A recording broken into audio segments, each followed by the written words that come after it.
This is the iPhone X. And of course, this is the 10th anniversary of the iPhone. And personally, I think they made something pretty spectacular. So first things first, let's talk about the form factor. It's glass, stainless steel, and more glass. And honestly, I'm not a huge fan of the stainless steel. Personally, I think it looks a bit better now that I have some scratches and some obvious age on it. It's definitely less punchy. And the overall look of the device is almost sci-fi-esque, and it's something that I'm very happy to carry in my pocket. But moving on to one of the more characteristically remarkable elements of the iPhone X is definitely the notch. And in my experience, the notch hasn't been too difficult to live with. The only time that I actually recognize it is when I'm watching a full screen video. But besides that, it's fairly unobtrusive, and after about 3 or so days, you sort of forget about it. But going deeper into that notch, we of course now have Face ID, which is the successor to Touch ID. And Face ID has been working pretty well for me. One thing that I don't miss is having to worry about the state of my fingerprint, whether it's wet trying to unlock my phone, whereas Face ID seems to work in most conditions and environments. And yeah, Face ID is definitely not as fast as Touch ID, but hopefully over the next couple of months or years, Apple will send out updates to hopefully improve the speed of this feature, making it at least as fast, if not faster, than Touch ID. Now, moving just below the notch is Apple's first attempt at putting an OLED screen into an iPhone. And the color and contrast are truly remarkable, and the overall clarity and sharpness of the display is truly amazing. And yeah, the panel was built by Samsung, but the color calibration on Apple's end is truly top-notch.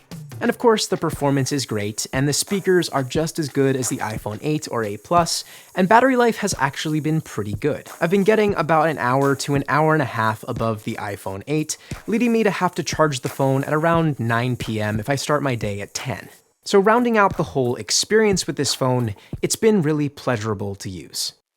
Now let's talk about the cameras. And the cameras on the back of the iPhone X are basically just as good as the iPhone 8 or 8 Plus. The only real difference is that both cameras are now stabilized on the back of the phone. And the image quality that you get is really great. Color and contrast is phenomenal. And of course you have the added option of portrait mode, which adds that little bit of spice to a photo that you sometimes really need. But the one big difference with the iPhone X is actually the camera found on the front of the phone. The front-facing camera now works in conjunction with the 3D sensor, allowing for a fake portrait mode with one lens. And this works just okay. It doesn't quite know how to handle ears or hair in most lighting conditions, and it's definitely not as good as something like the Pixel 2 or Pixel 2 XL. But again, it's one of those features that will improve over time with software updates. It's just a matter of time. Now, the other thing that the front-facing camera and 3D sensor allows for is Animoji. And Animoji is definitely one of those features that is not necessary,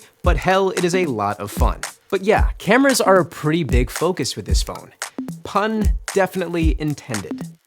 So finally, let's talk about the most controversial element of the iPhone X, and that of course is the removal of the home button. Instead, we are now completely gesture-based, and after about 3 or so weeks, or at least ever since the launch of the phone, I have been using these gestures non-stop, and it's become basically second nature. In short, you have some fairly basic moves. Swipe up to go home, swipe up and hold to get to your multitasker, and alternatively, if you swipe up and go to the right, you get to multitasking a little bit faster. But besides that, the only weird gesture that I still don't really like is that you have to swipe down from the top right to get to your control center. But besides that, you can swipe along the bottom of the home bar to get to your most recently used apps within the multitasker. And if you used it on previous phones, you can swipe down at the bottom of the screen a little bit to access reachability. And Siri has also been relocated. You have to hold down the side button to invoke her, which again doesn't feel quite natural. But when all said and done, gestures feel fairly good. And after about a day or so of using the device, you'll get used to it. This is definitely one of those things that makes me question if other devices are gonna go for a completely gesture-based interface. Personally, I think it makes sense, and it's only a matter of time.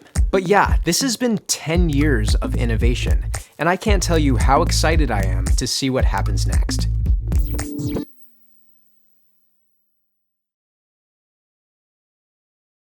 Yo, shout out to Vinh Dang for helping me make this video. Honestly, I couldn't have done it without him. Please make sure to go check him out. He makes some awesome videos here on YouTube. I'll leave a link for his channel down below. Thank you all for watching. Stay tuned and take it easy. Bye. I mean, hey, I'm a monkey. Ha!